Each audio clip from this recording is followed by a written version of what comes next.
butthead. No, you're not, Sarah. Okay. I think she was saying Zach's such a butthead. Oh.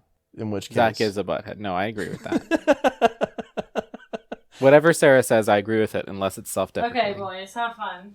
We will. Thanks, Sarah. We'll have so much fun. But you can't check your six. It's kind of like, taking a screwdriver to a gunfight. What's happening?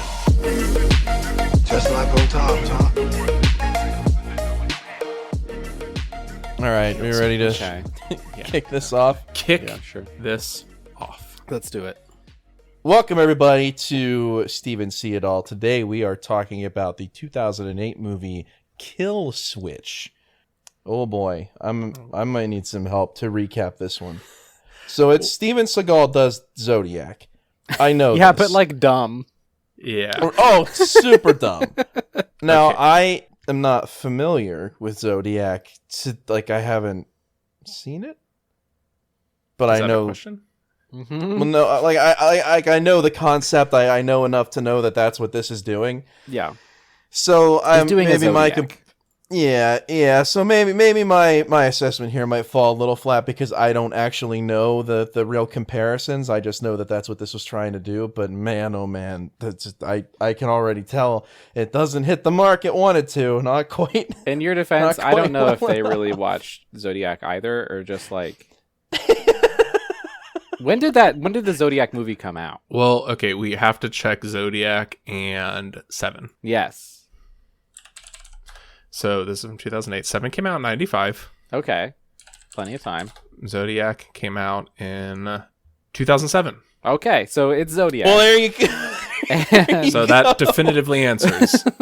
So it's Steven Seagal does Zodiac, but doesn't get what makes the Zodiac killer scary at all. Like at no point am I like afraid of anything in this movie. No, there's so much like artificial tension that's just not there, and the music and the acting, and it all falls completely flatter than some of the rest of the stuff that we have seen so far, and it's really weird. Yeah. Is this the first like non-action movie? This is supposed to be like a crime thriller that we've seen from Seagal? I think it depends on how you debate like definitions. Yeah. I think you could very easily say that because we've had movies like I would argue The Patriot is the first like non-action movie because there was like one fight scene in that movie. Yeah. But I guess that just I think is more of a limitation of being the first direct-to-video one. So this does feel like it's going for something different. But I don't know about you. I ended up feeling some retro Seagal moments. Seagal a little in bit. there. Note to the viewer: we're reviewing 2 episodes tonight. We're recording 2 episodes tonight, and so like this might be, if we're lucky, the beginning of like a retro Seagal phase. Now hold on to your butts next episode, viewers. Things are about to get wild. But I think I disagree with that based on the next episode. well, Yeah, I think the retro Seagal phase lasts for this movie, and spoiler alert, next week it might be over already. but you're right. I was getting like retro Seagal vibes from this. Right, like we can't like jumping ahead a little bit. The bar fights, but I think we should with that being said, we should let Hans recap. Yeah, Hans. Oh recap the yeah, plot you're here. right. I'm sorry. I dare you. It has recap been a the while. plot. While we're giving peeks behind the curtain, it has been probably 6 weeks since we've like actually a month and a half at least. recorded a proper episode that wasn't the game show or the follow-up. And we've run out of our backlog of recorded items. So when you listen to this on Tuesday, we recorded it the Wednesday before. Well, and also it's a bit of for you, an extra challenge here because you watched this movie that you're about to describe the plot of like 2 days ago, as opposed to normally when you watched it like 2 seconds ago before we started recording. So this is relying a little extra on your memory. That's definitely worth mentioning because this is the first time I've ever been responsible and done my homework ahead of time. So I'm not coming into this one with the same heat that I usually do. I hope that doesn't impact it too badly. So we start off with flashback sequence of what we learn is Seagal in his childhood at a birthday party, and he witnesses a murder in the woods. Correct me if I'm wrong. This brother. plays into the movie not at all. Well, it's his brother. It's not just a murder in the woods. It's his brother. It's his identical twin brother. Yeah. On their birthday. Yes. They're like 8. It's his like brother that gets killed by the scariest, creepiest man you've ever seen. Who never comes up again. No, it never comes. And this plays into the movie not at all. Not once is this ever mentioned, brought up. No. There's no like someone close to the main character reads his backstory off to someone else who's like learning how he's doing his job so well. There was even a doesn't come up scene at all. There was a scene where somebody is like, "Let me read you his backstory," and then gives a fake backstory to like pull someone's leg. You could have just given like the actual back. I'm so mad at this movie. Okay, hold on. Yes. Tell people what happened first.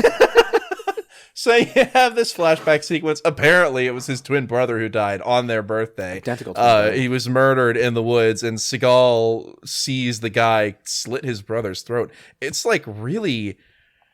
they were trying to be artsy, and it was really weird to see that in a Seagal movie, and then hard cuts to his face. And it's just like this emotionless Seagal just sitting on a bed, and it just falls completely flat at that moment. And then it doesn't come up for the rest of the movie, so it really doesn't matter. And then, what is it? We learn that there's a serial killer, and he's killing a whole bunch of people, and it's bad news, and they kind of... Are there two need serial some killers? help with this one. No, You're right. So there was... 2 serial killers. Right. There's Billy Joe, who... What does he do first? I don't even remember. So the first thing that Billy Joe does is he plants a bomb inside a woman. Oh, that's right. That's how the movie opens after the flashback sequence. Yeah. See, this is... I shouldn't do this. I should watch these right before we record. This isn't working for me. I'm not... This just... I don't think being responsible So he is the way to plants a go. bomb inside a woman. Right. And the lady's like laying out in the lawn in front of an apartment building. And Seagal just like looks up at the apartment building and just like intuits somehow Yep. that Billy Joe... I think he's still watching us. Yeah. That Billy Joe is like up in one of the apartments, like watching down with binoculars. And so he just goes up and just opens the unlocked door to this apartment where the serial killer is. And they have like a little fight where Seagal is trying to figure out like, how do I defuse the bomb? Tell me which wire to cut. We only have 40 seconds or whatever. And then Billy Joe tells him one wire. He says, cut the other wire. And then they do, and everything's fine. And then he just throws Billy Joe out a window like 10 times. The way that it's cut, Yes. he throws him out the window, and you get like this shot of him just going out the window like 8 or 9 consecutive times. Many of them from the same angle. It's just literally the same shot, just replayed. That's like in satirical action, satirical action anything. I can't talk today. Satirical action anything. They show that it's very purposeful. They show the same shot from many different angles, and they'll have a narrator say, "Let's see that again in slow motion. Let's see that again in slower motion. Let's see that again from a different angle." And it's funny because it's really stupid. Yeah, that's what this movie does. But it's not supposed to be really stupid or satirical. It's just that bad. The way everything is shot and edited, I would think it's a comedy if every other thing in the movie weren't taking itself so seriously. Yeah, it's just so ridiculous. So then he goes to prison, and Seagal is put on this other murder case, and Billy Joe becomes like the B storyline, and he's like vows revenge on Seagal. Yeah. So he gets put on this other murder case, and I honestly have in my notes. I only took like 2 notes, and one of the only notes that I took was that this movie was so just unbelievably dull. We've said that a couple times now, but it's just so boring because the only thing I can say is that there's a lot of like fluff and just like bullshit that happens entire for no reason. Just 20 and then minutes. you out of nowhere. Yeah, and just ridiculous how dull it is. And then out of nowhere, he just sort of finds out that the serial killer works at this, or he's in a band that's playing at this bar. No, it's even dumber than that. Oh, hold on. Sorry. Oh. What got Dobie all riled up? There must be a bunny or something outside. So anyway, it's very, very dumb. So Seagal is a detective, who like refuses to work with anybody. You've officially, this is my case, this is my jurisdiction. You've taken over the plot recap here. No, so there's like this serial killer running around. How am I gonna edit this? I don't know. Not my problem. There's this serial killer running around and killing people and like carving astrological symbols into their skin and like leaving ciphers and stuff. And so Seagal is put in charge of this case of this tracking down the serial killer. And we find out, so he's leaving like these cryptic ciphers. We find out that the cipher, it's apparently taken Seagal like weeks to try and figure out this code. It is a replacement cipher. It is English with different letters. That is the entire cipher. Okay, but my favorite part is how they, throughout the movie, they show him making progress on the case is he has this like one line, like this one sentence, like hangman game of the cipher. Yeah. And he just has like 3 or 4 more letters filled in, like each time they like show the piece of paper at the start of a scene. Yeah. Like he'll show it and then like next scene he has like 2 more letters. And I'm like, come on, dude. It's taking me forever to crack this. And it's like these little snippets of poetry, which the little snippets of poetry turn out to be lyrics from the songs of this alternative band that the serial killer writes the music for. It was just lyrics from his alternative rock band. Hey, you gotta find some way to get people on the Bandcamp page. You gotta find some way to get people to listen to your music. I respect the self-promo. As he's tracking down this weird astrology serial killer, he is also like under investigation from the FBI for criminal misconduct because Billy Joe ends up getting released from prison because of Seagal's horrible copping. I mean, you could have simplified it like he was under investigation for criminal misconduct because he did criminal misconduct. He did criminal misconduct throughout the entire movie, actually. Yeah. He just does criminal things. But he gets his man, except they all get to walk because he's bad at being a cop and doesn't follow any laws. So like he'll just go into a place and start beating the crap out of people until they tell him information. And then classic Seagal. Yeah, like in one scene, there's a bar fight that goes on for like 10 minutes. Yes. And then that's above the law, Seagal. He finally gets the information he needs, and he goes out. He just like leaves them there. He says, some cops will come up and they'll pick you up later. I think I didn't actually call anybody. I'm just gonna leave the scene now. And so he starts getting shot at, and then like shoots one of the perps in the back, and like that, and then just leaves.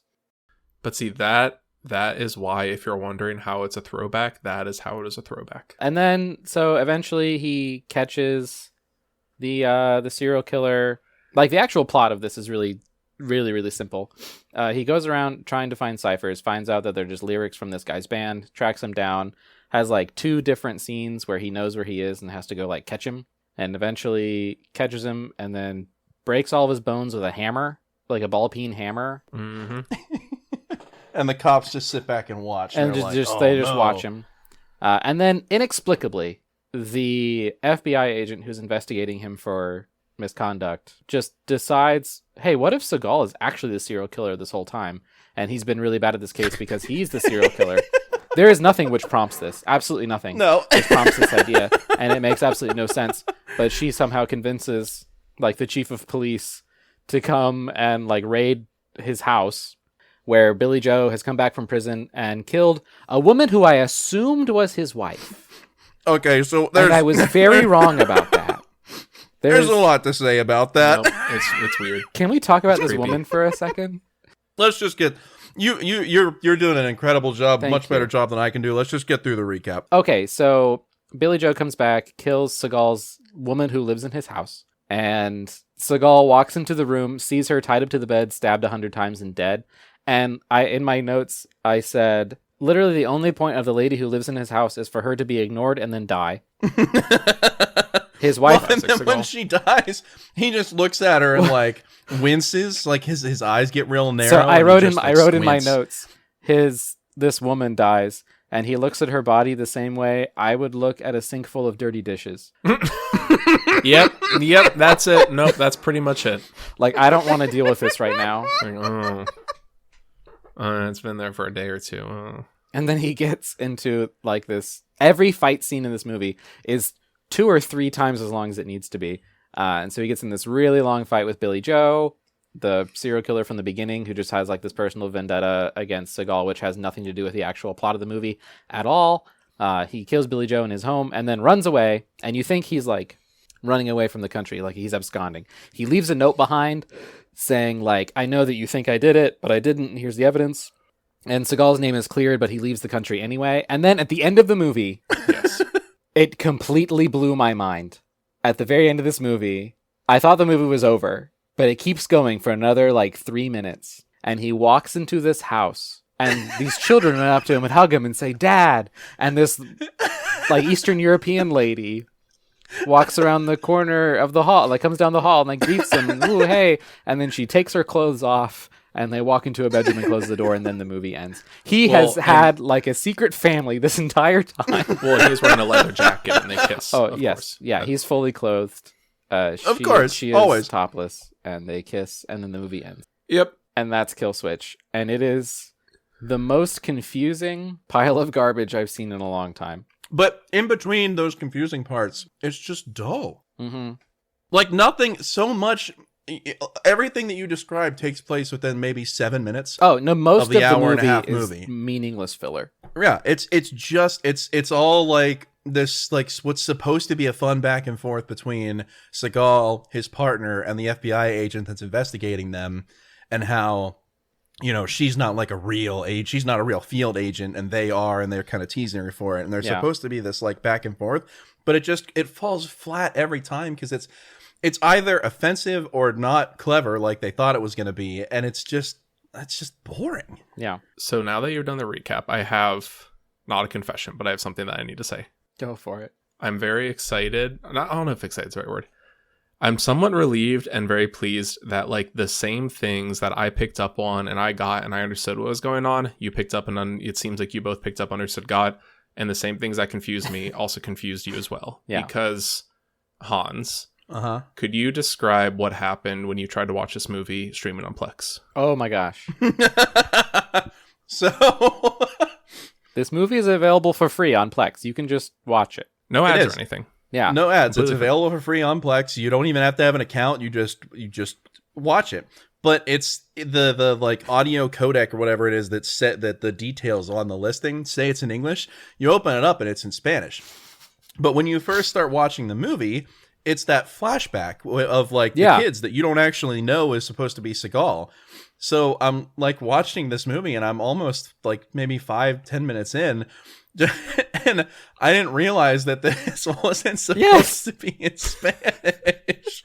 You think the scene's set in like a Spanish speaking area? Okay, that makes sense. Yeah. Yeah. No, they're from Spain or something. The other confusing thing though is that the subtitles also say they're in English and the subtitles are in Spanish.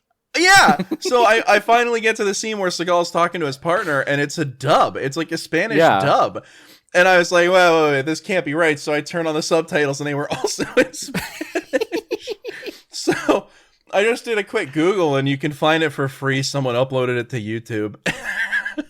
So I saw all of this. So Hans, like I said, 2 days ago, I watched this movie and I saw him type these messages like, wait, why is this in Spanish? Okay, wait, I found it on the Roku channel, YouTube or something for free or whatever. Yeah. So you watched the 2008 film Kill Switch starring Steven Seagal. Yes. I, on the other hand, watched La Película de 2008, Cambio de Asesinato, protagonizada por el señor Seagal. Cambio You de followed through with Assassinato? it? You just watched the whole Spanish version? Protagonizada por el señor... starring. My Spanish is... So, let me just say, there is one person in this call who is, I believe, correct me if I'm wrong, at least like conversationally fluent in Spanish. Yeah. That one person's not me. I don't know very much Spanish at all, but I saw that Hans types like, oh, if you look it up here, it's gonna say it's in English, but then it's in Spanish, and then he like found it and watched it somewhere else. But there's a reason that I am me, and you are you, and why you will never be me. Oh my gosh. Because I said, screw it, let's go, and I watched the thing entirely in Spanish with Spanish subtitles. But can I just say, after hearing that recap, remarkably easy film to follow. I did not miss anything significantly. I had a pretty swell time keeping up with what was going on. I was confused when he got to the end and there's this woman and they have a bunch of birds in their house. I'm like, is there something that explains this that I missed? Nope. Okay. Nope. Seems like there wasn't. I picked up everything I needed to. Even like the lady who lives in his house who gets murdered, I don't think they say her name until the last 7 minutes of the movie. No, he's like really weird. No, and he like closes her eyes. It's his partner's sister? or something, isn't it? She like works for the police somehow because she's like bothering him to put in a good word for her to like help her get a promotion or whatever. Yeah, 'cause she keeps saying like, I need some help on this. I need you to. I'm trying to like get a better job or get a promotion, and like, can you help me do X, Y, Z? She spends the entire movie in a nightgown, by the way. And every time it's just like he's at his house doing work from his house, and she comes into the room and in a nightgown and says, "Can you help me do something?" He says, "Not now, I'm busy." And he never makes direct eye contact. Says, nope. And then she smiles and says, "Okay, that's fine," and then walks into the bedroom. And it's like, why? Okay. What? So I missed everything you missed. I got everything you got. Yeah. You know that story about when Larry Bird was like playing for the Celtics and he like played a whole basketball game like with his offhand and he still like got like 40 points and like they still won. He would just like play with his weak hand because he was just like bored of being like literally the best. It's like that. I'm like the Larry Bird of talking about Steven Seagal movies. I gotta find ways to just keep this interesting. I gotta spice it up. So we're doing this episode lefty. But truly, hold on. No. I'm sorry. We got to go back to that. You're the Larry Bird of Steven Seagal podcasting. I am the Larry Bird of talking about bad Steven Seagal movies for a podcast on the internet with like double-digit reliable listeners. My gosh. Yes.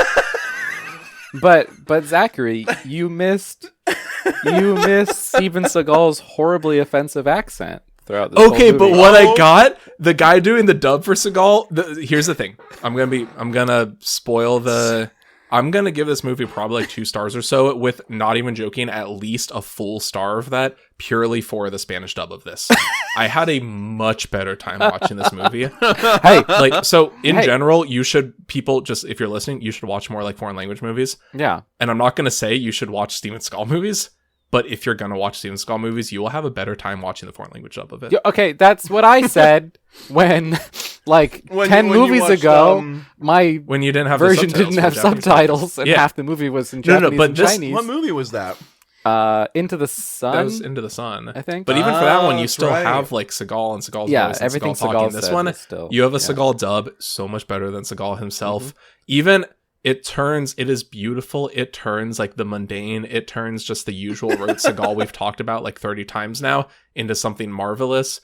Where like I'm 5 minutes in. It's like that scene when he's trying to like figure out how to disarm this bomb when he's beating up, the guy to like get the bomb that's inside the gal's like, chest or whatever. And already, like, I'm just having a great time because he's going, "Que cable, imbecile! Que cable! Arriba!" and throws the guy through a door. So much better than what you would get with Seagal himself. Oh, yeah. Just So que I cable, arriba. Oh, man. Amazing. I watched. It was only a few minutes before I found the English version and swapped to that. But Yeah. I can agree with you. After watching the same scene in English, Seagal did like the voice actor that did the dub put so much more emotion, so much more emphasis into I feel so his bad. dub. Like his energy, the energy of the voice didn't match Seagal's energy on screen, and it was No, really because he was doing a good job. That was a professional they had doing the Spanish dub. I feel so bad. yeah. I looked. I couldn't find like the credit. Like even just finding what the title of this movie was in Spanish was hard. I don't know who did it, but he did a great job, a fantastic job dubbing Seagal. I do want to share with you the way that Seagal's voice sounded this whole time. Please The way I described Please. this, what came to mind as I'm hearing Seagal's accent. So, dear listener, I hope you can imagine this. It's like Foghorn Leghorn grew up in Compton. Oh, I'm so glad I watched the Spanish version of this. Oh my god. Oh no. That is probably like painfully accurate without having heard it. You're is. probably right on the money. It's like this. I can't even. It's hard to describe. It's like this really weird. When he does his really offensive stereotypical black man impression, this is like a really offensive stereotypical Cajun impression out of nowhere. Yeah. Like out of completely out of left It field. sounds And it like- doesn't make sense. it's like- no one else in the movie talks even remotely like that. I have heard people describe this as a Cajun accent. They are wrong. I can see that's probably what he's going for. Even though this movie takes It's set place in Memphis. In Memphis. We're very confused about a lot of things. Yeah, so I can see why people think he's like going for a Cajun accent. I think he's going for a Cajun accent. He misses it by several hundred miles.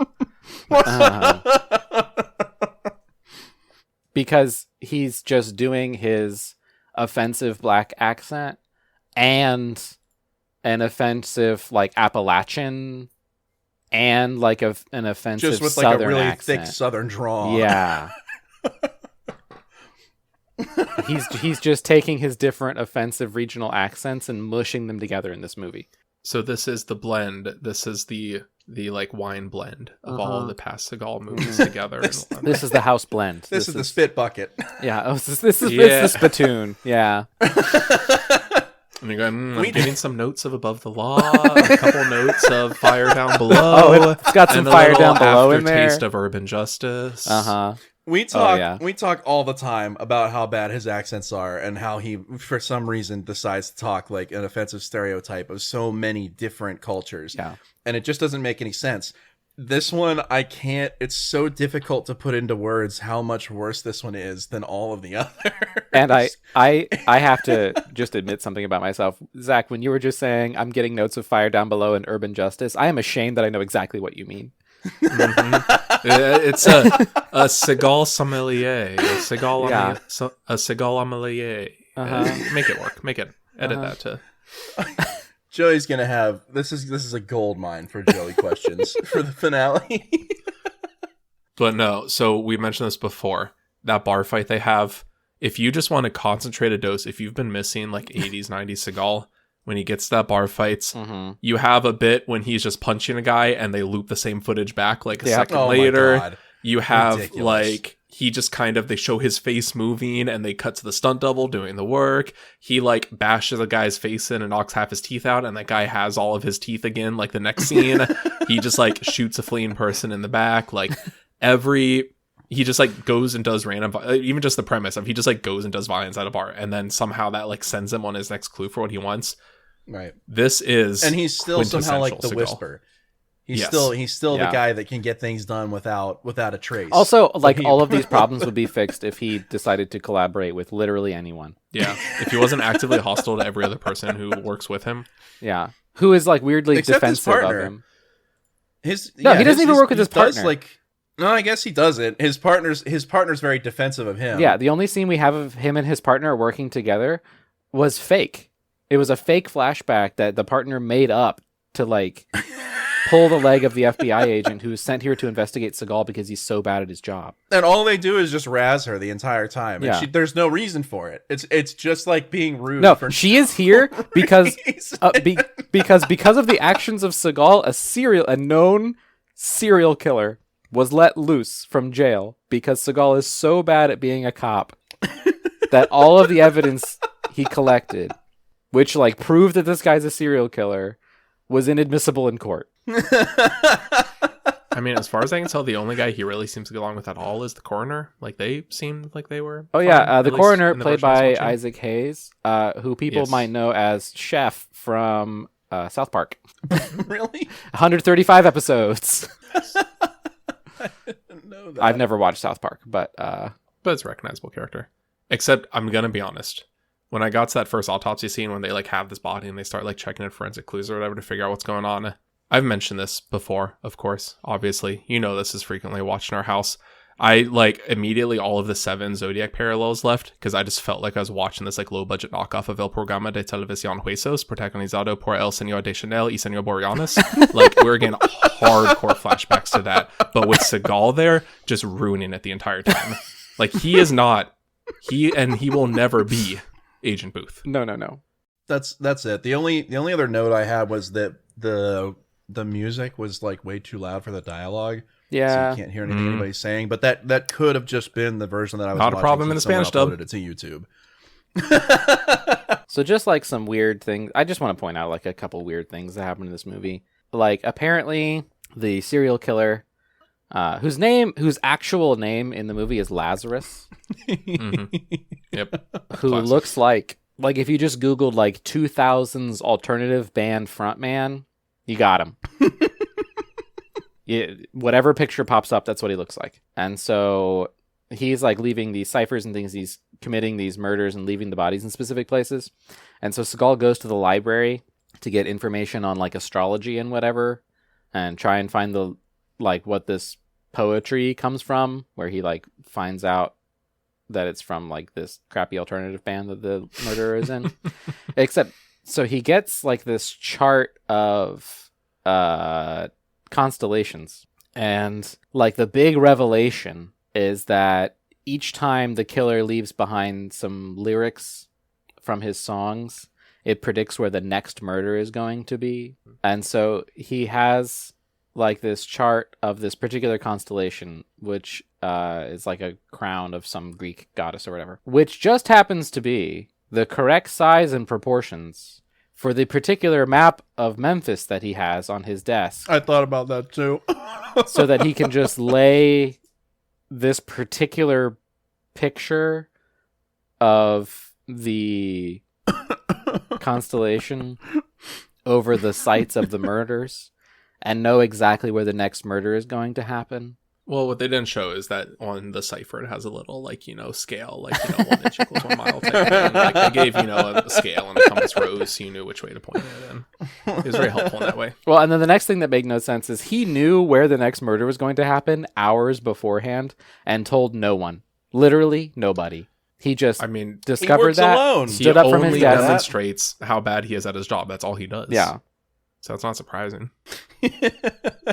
Aaron. Yes. You gotta enter the flow state. You gotta enter in estado de flujo. I'm sorry. Why are you not in the flow states? Why are you not flow stating? I'm just so... I'm out of practice at this point, thank goodness. I was flow stating hard in this movie. I can tell. When he would say, It's easier in a foreign language, right? It is, because ordinarily he'd say, I may be ridiculously violent, but I get results, you dig? And I just go, sure, fine, whatever, moving on.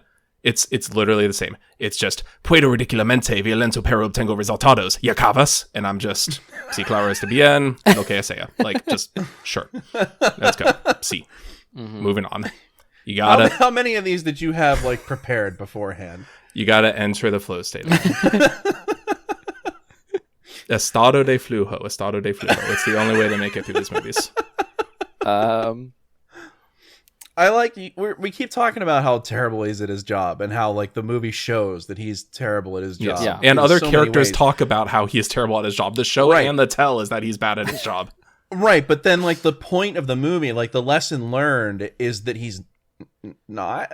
Yeah, like, so what's the theme? Would everyone like to take a jab at what the theme of this movie is? Well, real quick, before we get there, let's really think on it for now. a sec, because I have something. Because when they talk about how Billy Joe was released from prison because of Seagal's, like, tactics or whatever, and how he was too violent, and he was so bad at his job. Well, he did throw a man out of a 4th-story window.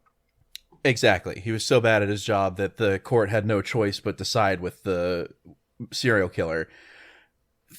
When that scene happens and they tell him that it happened, he looks at the FBI agent that's investigating him as if to say, you guys are such idiots. Like, how could you put that guy back on the streets? Mm-hmm.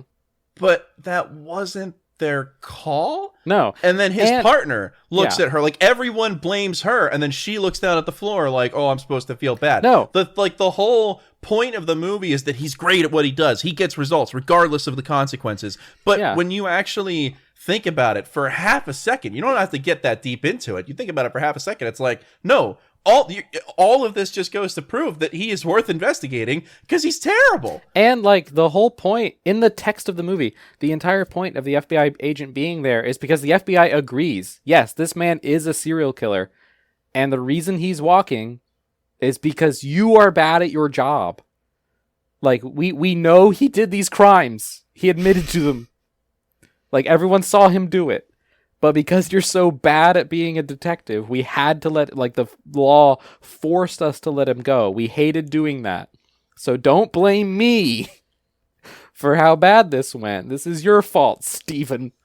Well, and in another movie, the character might reflect on how that's a problem and how they need to, follow at least enough of the rules that they can possibly put the guy away. But instead, his response is, nope, I'm just going to go run away to my Russian wife that I have. Yeah. Who is never go mentioned. Kiss her in low frame rate slow motion. That's his response to the movie and the characters in the movie, very accurately pointing out the issue with the way his character behaves. Yeah. Well, by that point in the movie, there hadn't been enough feminine nudity, so they needed to throw a little bit in there at the end. Just out of nowhere. It's so out of left field. I'm glad all of us had the same reaction. Like, wait a minute. What is going on? Sure. What? Did I I accidentally definitely start thought a the movie different was movie? over. Definitely thought the movie was They over. This movie is 1 hour and 36 minutes long. That last scene can't be more than 2 minutes. They could have cut that out, ended it on his partner leaves. reading the note, Yeah. and just ended it. Yeah. And it would have... It would have been dumb, but it would have made sense. I mean, right. again, like, that adding is that vintage ending Seagal. only detracts from an already bad movie. Yeah. That is vintage Seagal. It either has to end just like, oh, that's over already, or it has to end like, oh, that didn't really... You could have cut that like 5 minutes ago. Like, why was that on there? Yeah. They still could have hit their 90-minute runtime if they just cut that out. And everything takes forever in this movie. Every scene just drags on interminably. This is going to be another one of those cases. This is going to be like, what was the last one that we talked about that was like that? I don't know. There was one recently that was like that, where like we're talking about it, and it sounds like there's a lot happening. It sounds like there's a lot of really attack force. It sounds like there's a lot of really stupid, like semi-enjoyable because it's bad, like content to this movie. Incorrect. No, it's so all of what we're talking about takes place in about 7 minutes. The rest of the movie is just nothing. Like every fight Awful. scene goes on for like at least 10 minutes. And way too it's long. so long. And then you just have people talking about stuff you already know, people talking about stuff that's not gonna affect anything. Yeah. None of it matters. Clearly, you can literally not understand a word of what they're saying, and it doesn't affect your ability to understand what's going on. I can attest. Been proven. There's actually not much to talk about in this movie. Anything else anyone wants to mention? I got nothing. I don't even have a line. I didn't even pull a quote from this one. There wasn't anything that stood out to me. The only line that I actually wrote down is I just want to talk, which is something that Seagal said after shooting at a guy first. Nice. He opened fire and then said, I just want to talk, and then kept shooting at the guy. Classic Seagal move. I can't believe I'm getting nostalgic for this. You're really the more like, we oh, talk this is about like it, the more I think you're right. It's a throwback. It's a throwback, dang. So there's the one I said earlier, Que Cable, Arriba. I like that. The other one that stuck out to me, there's where Seagal's not even involved in this. It's not even like a non-Seagal line. Seagal's not even in the scene. His like partner is like in the building, and she hears like a kind of like domestic dispute going on, and they like kick down the door, and this guy is like freaking out, and his girlfriend's or his wife or his partner is just like, hey, stop, you're scaring me or whatever. Oh my god, I forgot about that. But in Spanish, the part that stuck out to me was "Por favor, solo fumaste mucho crack." When she's saying like, "Hey, you're too high. You smoked a lot of crack or whatever." Yeah. Just the phrase "mucho crack." Like, what? It's just if you want to say someone smoked a lot of crack, it's just "solo fumaste mucho crack." That can't be right. You tell me the Spanish word for crack is crack? So that's my favorite line just because of that. Because it's supposed to be a serious moment, but it just like took me out. I'm like, that's not how you say that. Honestly, Zach, right now I'm really wishing that I had your mentality and just stuck with the Spanish version once I realized what was happening. I almost did. I think I would have had a better time. I switched over. If you're gonna watch a movie in a foreign language, you should watch literally any other foreign language movie. But hey, if you've committed to watching a Seagal movie, Might as well. roll the dice, try it, watch it in Italian. Who knows? Watch it in Cantonese. It's probably better. I don't know. I can't. The worst case, you listen to a more emphatic voice actor than Seagal. Yeah. Did any of these people go on to do anything? I already said, so Isaac Hayes, who plays the coroner in this, he was already in South Park and had been for a long time at this point. The guy that plays Lazarus, Michael Filipowicz, it looks like he was in Westworld for just one episode. Okay, sure. He was in Mindhunter for one episode. Cool. That's something. That's good. The FBI agent, played by Holly Alyssa, was in 3 episodes of Arrow, the TV show. Oh my god. The guy that played Billy Joe, Mark Hawley, he's like a successful country singer. Oh, cool. Singer, songwriter, musician, He was actor, record producer. He was in The Punisher, the 2004 Punisher. Oh, he was also in Fire Down Below. Nice. Really? Oh, similarly, the detective Storm Anderson, he also appears to be a musician. He was on the soundtrack for Oh Brother, Where Art Thou? Oh, nice. That's a great soundtrack. Oh, wait, he's not just on the soundtrack. Oh, geez, Chris Thomas King, gotta put some respect on your name. He's the guitarist they meet that claims he sold his soul to the devil. Like, he's the one that, like, when they're on their way to the radio, he's, like, telling them about how he sold his soul, and that's how he sold the guitar.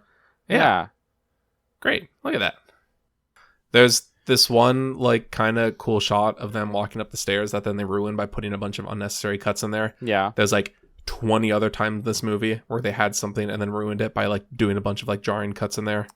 Yeah. The editing on this movie is really bad. I'm looking. It's absolutely awful. I'm looking at the cinematographer on here. It looks like he's made a lot of Hallmark Christmas movies. Oh, I might have seen some of his work then. Thomas M. Harting. He's made A Very Merry Bridesmaid, Coyote Creek Christmas, A Winter Getaway, A Timeless Christmas. You're just naming Christmas the same at the movie Plaza. over and over and over again. Harry and Meghan Becoming Royal. Harry and Meghan, A Royal Romance. Christmas Homecoming. The Perfect Bride. Oh, the TV movie, the 2016 TV movie of Legends of the Hidden Temple. Once Upon a Holiday. Grumpy Cat's Worst Christmas Ever. This has to be the first time we've gotten to, like, someone on, like, the crew, like, you know, the cinematographer, and, like, Sarah and her mother have seen more of that person's work than I have. Santa Hunters. I guarantee you they've seen at least one of those. This one's called Santa Hunters, The 9 Lives of Christmas.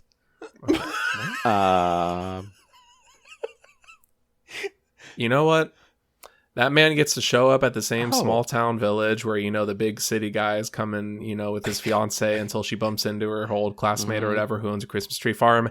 And he's got his system down. I'm sure he knows how to get those shots. Oh, yeah. They're finishing, like, you know, early in the schedule. They're going home, sipping their hot cocoa. Like, this guy's probably got a pretty sweet gig going on. Let's be honest. It beats the hell out of working on a Seagal movie. He was also the cinematographer for 19 episodes of The Best Thing I Ever Ate, which is a show that I actually watched.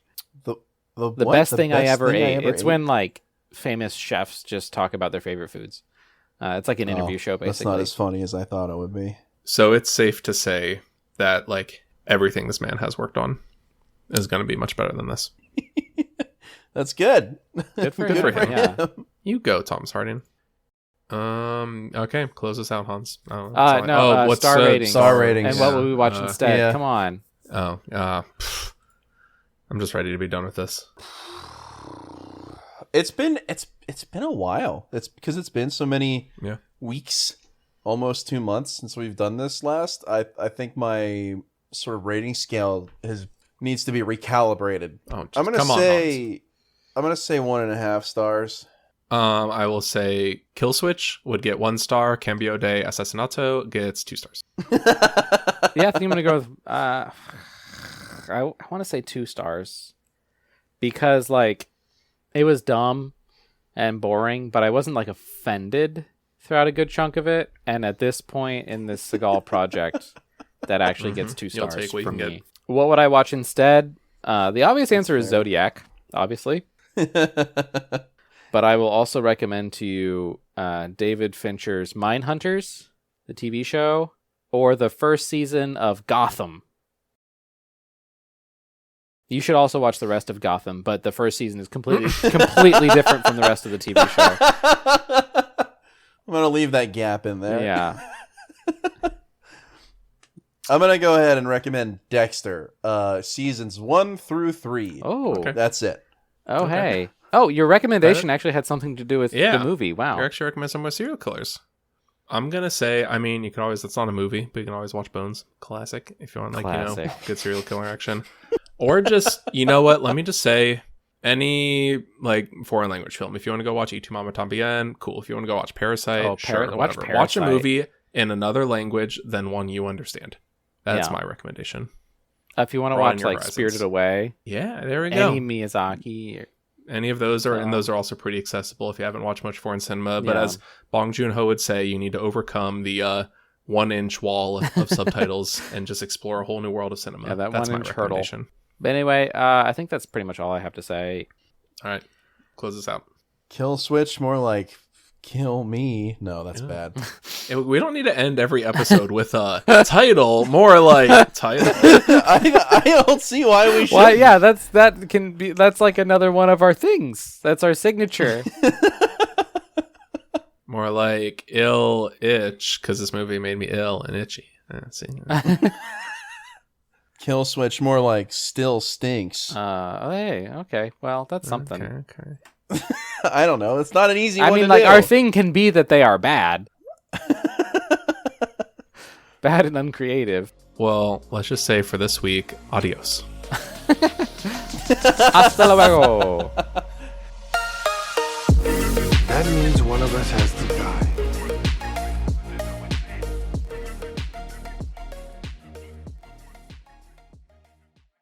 Hasta luego. Y nos vemos la próxima semana. Yeah, whatever. Yeah, what he said. I don't know. It means Sure. see you later. We'll see you next week. Oh, yeah, okay. yeah, perfect. Yeah, what he said. Ditto. That'll do.